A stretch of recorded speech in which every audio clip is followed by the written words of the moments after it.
Toujours en direct de l'Open du Nord, Noyelles, sous Lens, je vais y arriver, en compagnie de Christian Peset. Donc Christian, salut. Bonjour Dave. Bonjour Antoine. Oui, bonjour Antoine qui nous entend. Un week-end qui se concrétise. Là, tu es président de l'association 8 Poules 62. 62. C'est ça, 8 Poules compétition 62.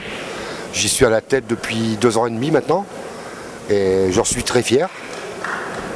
Il y a encore beaucoup de travail à effectuer pour remettre le club, on va dire, je ne vais pas dire à flot parce que c'est différent. Déjà pour le maintenir. Pour le maintenir et puis de le dynamiser surtout. Dynamiser, c'est ce qui nous manque à l'heure actuelle encore au 8 poules, malgré nos 950 joueurs.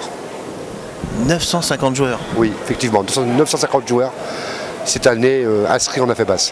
Ah ouais, donc quel est ton boulot premier, la semaine, c'est ton occupation favorite ou j'imagine que tu fais autre chose à côté, la famille, tout ça, explique-nous un petit peu. Alors actuellement pour moi c'est très compliqué depuis un petit moment parce que je me suis investi beaucoup dans le 8 poules, dans le 8 poules compétition 62 bien sûr, et je suis pratiquement tous les jours sur la route pour le 8 poules, pour essayer de remonter, dynamiser avec Anne qui est pour moi toujours à la tête du 8 poules.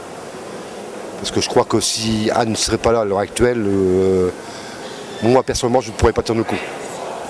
Donc il n'y a pas qu'elle, j'imagine qu'il y a beaucoup de monde qui gravite. T'es passionné, je vois que ça pour l'instant. On a actuellement un bon petit bureau qui bouge. Qui leur veut, et c'est avec eux qu'on arrive à faire des choses, quoi. Voilà. Et donc tu fais de l'arbitrage aussi, on te connaît aussi pour ça, moustache, voilà, on va pas, hein, c'est ça. Je crois qu'il y a 90% des gens qui m'appellent Moustache et très peu de monde qui m'appelle Christian. Oui, c'est pour ça que des fois on peut dire tiens, t'as vu Moustache, appelle-le pour un petit litige ou autre. Pour accéder du côté de l'arbitrage, qu'est-ce qu'il faut comme diplôme, qu'est-ce qu'il faut passer, qu'est-ce qu'il faut faire? Quelqu'un qui voudrait être arbitre aujourd'hui, qui serait passionné de cette discipline, qu'est-ce qu'il faut faire? C'est tout simple, il suffit de faire une demande d'arbitrage. Nous on fait une demande de session à la FEBAS. Fred nous envoie un questionnaire que les participants remplissent. On renvoie pour une correction. Et ensuite, selon la correction, les arbitres sont reçus. Il ne faut aucun diplôme. Il n'y a pas forcément de genre un petit sur place. Il y a la théorie, mais aussi la pratique. Il n'y a pas d'essai. On peut envoyer quelqu'un au charbon comme ça qu'en répondant à un questionnaire ou pas? Non, après le questionnaire, pour homologuer son arbitrage, il faut faire au moins un Open NC. C'est ce que j'ai fait, moi, avec mes 5 arbitres. Donc ils ont passé la session la semaine dernière. Ils ont tous arbitré ce week-end. Donc j'en ai 2 qui ont fait une finale. J'avais un peu peur parce que je n'en avais pas l'habitude.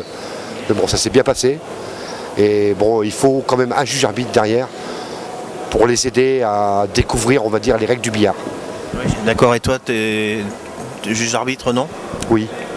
T'es assermenté, disons, pour cadrer tout ça? Entièrement, oui. Oui. Et comment ça se fait, par exemple, sur une compétition nationale, sur un mois sur l'autre, par exemple à Saint-James, qu'on se retrouve qu'avec un arbitre pour 300 personnes ou 250, et que d'un seul coup, ici, on se retrouve avec 4 ou 5 arbitres, c'est-à-dire à peu près un arbitre par finale. Alors c'est tout simple, à l'heure actuelle, on va dire que selon les moyens de la FEBAS, parce qu'on dépend de la FEBAS bien sûr. Mais ça dépend que d'eux ou ça dépend aussi de l'exploitant ou de la région? Bonne question, laquelle je ne peux pas trop répondre parce que je ne connais pas la réponse. Pour moi, en ayant des arbitres ici sur place, il est certain que l'année prochaine, à l'Open du Nord-Pas-de-Calais, je referai arbitrer tous mes arbitres. Même si moi, il faut que je les paye du pour compétition. Je le ferai. C'est formidable parce que c'est vrai qu'être encadré comme ça avec des arbitres qui viennent même pour les 30 secondes de la finale, autant dans l'Open, je pense que c'est important. C'est ce qui manquait à Saint-James, un petit flottement de questions, à savoir, bon bah c'est quand même des compétiteurs qui ont l'habitude de jouer avec les 1 minute, donc annoncer 30 secondes c'est toujours bien. Là c'était un peu laissé à l'abandon avec un arbitre qui gère plusieurs tables, donc 32. C'était un peu limite et c'est vrai que je te posais cette question-là. Donc là, ça t'appartient le choix d'avoir 5 arbitres ou un seul? Ah oui, pour moi, il y a 5 personnes qui ont voulu faire la session d'arbitrage. J'ai accepté, bien sûr. J'aurais pu dire, bah non, on prend 1 ou 2 parce que j'en ai pas besoin de plus. Mais moi, j'estime qu'ils ont la volonté de faire de l'arbitre, parce qu'il n'est pas toujours évident d'ailleurs, d'être arbitre, que moi, personnellement, j'apprécie énormément. Non seulement nous point de vue contact joueur et pour moi personnellement, et pour revenir aux 5 arbitres qui ont passé leur session, moi personnellement je vais encore les faire arbitrer l'année prochaine sur l'Open du Nord-Pas-de-Calais. C'est très bien, c'est un encouragement même qu'on peut donner aux personnes qui veulent s'intéresser de près ou de loin à ce sport. Christian, est-ce que tu joues toi personnellement le billard? Oui, je joue au billard, mais actuellement, de moins en moins. J'ai plus le temps. Oui, c'est vraiment à 100% dédié au billard, à la famille. On va dire qu'il y a 8, comme je vous disais, il y a 8 poules qui me prend beaucoup de mon temps à l'heure actuelle. Et il y a un commerce derrière qu'il faut faire tourner, que je n'ai pas le droit d'oublier. Oui, c'est sûr que c'est une entreprise. Il ne faut pas oublier que derrière tout ça, il y a des enjeux financiers, sportifs aussi évidemment, mais et des enjeux familiaux. Il ne faut pas oublier la famille qui aux dépens de tes trajets, de tes absences, peuvent aussi parfois se poser des questions. J'ai des petits conflits de temps en temps parce que je suis souvent parti. C'est vrai que c'est pas toujours évident. Avant, j'étais plus, on va dire, au commerce. À l'heure actuelle, je suis de moins en moins. C'est madame qui gère un peu, qui gère le commerce. Et c'est pas toujours évident. C'est jamais évident, on le comprend. Et c'est vrai que ça fait combien de temps que tu t'intéresses au billard, par exemple? Tu m'as dit que ça faisait 2 ans et demi pour cette association, la présidence. Ça fait combien de temps que tu t'intéresses aux 8 poules? Ça fait 17 ans que je suis aux 8 poules. J'ai commencé avec Jean-Pierre, Jean-Pierre qui m'a appris énormément de choses. Jean-Pierre Trichard? Oui, Jean-Pierre Trichard, bien sûr. Lui, pour moi, j'ai un énorme respect devant M. Trichard. Pour moi, c'est un mythe du billard. C'est le patriarche? Ah, entièrement, oui. Le patriarche. Et donc, revenons à ce phénomène. Bon, tu es président d'une asso. Est-ce que tu crois que l'évolution du billard est sur la courbe descendante ou montante d'après toi, par rapport à l'effervescence qu'on a connue? Est-ce que tu crois que la globalité des joueurs, toutes fédérations ou entreprises confondues, ont encore cet engouement de jouer, ou est-ce que tu sens une baisse? Non, je ne sens pas une baisse. Comment je vais vous expliquer ça? Pour moi, il faut redynamiser un petit peu les joueurs. C'est par les joueurs qu'on y arrivera. Les patrons de café, bien sûr, qui est important pour nous aussi bien chez moi qu'ailleurs. C'est pareil, en Bretagne, en Vendée, partout ailleurs. Pour moi, c'est par les patrons de café. Ensuite, les joueurs. Il faut leur donner goût aux joueurs de jouer. Donner les moyens, avoir des belles tables, avoir des horaires appropriés, des tarifs appropriés. C'est vrai que tout part de là, les patrons de café, aussi l'animation, quoi. Beaucoup d'animation, parce que moi je regarde des régions, ils n'ont aucune animation, et chez nous on a énormément d'animation. Ça fait la différence, je pense. Énormément, nous on a encore une animation ici après l'Open du Nord-Pas-de-Calais, donc un jour on recommence. À top. Oui, oui d'accord, top. À la Bassée, on fait un top people, qui est pour moi un petit Open. Voilà. Et ensuite on a encore Cervin derrière. On a nos finales régionales, notre grand défi, qui est l'équivalent de la Coupe des associations. Voilà. Aujourd'hui va se concrétiser bientôt un long week-end, parce qu'on sait très bien qu'on commence le mercredi, sans parler de ce qui se passe avant, au niveau des réservations, etc. C'est de la logistique, c'est des préparations, c'est des bénévoles, c'est beaucoup de...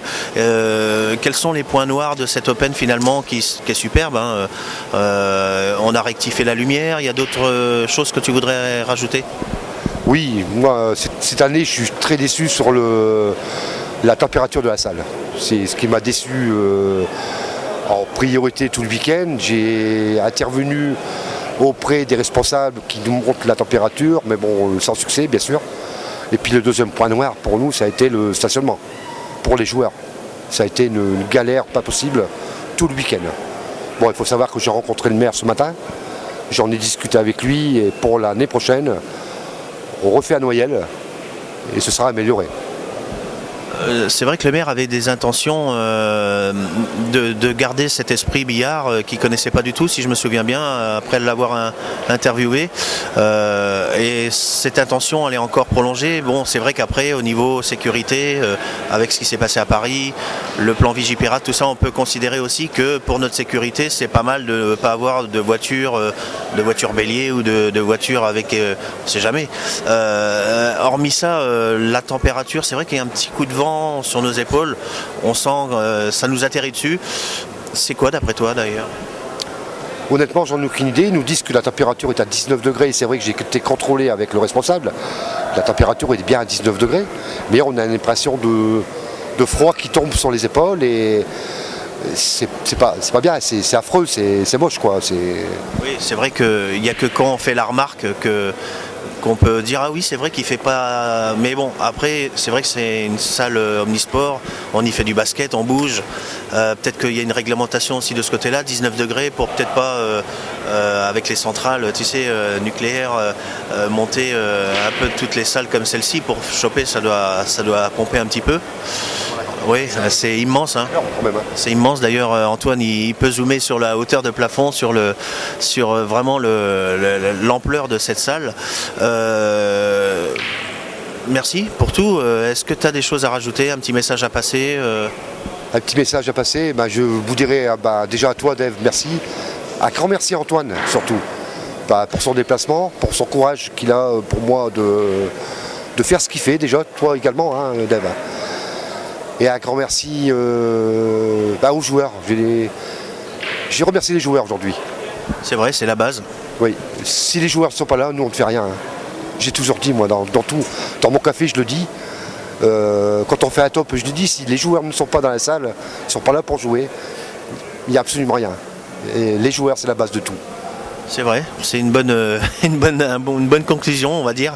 Et moi, je voulais dire pour ma part que Antoine, c'est un média qu'il ne faut pas négliger pour une structure comme celle-ci, qui a connu l'apogée, on va dire, qui a des risques aussi d'avoir de la concurrence. Et les joueurs sont là encore, et c'est vrai, on est en 2017, pardon.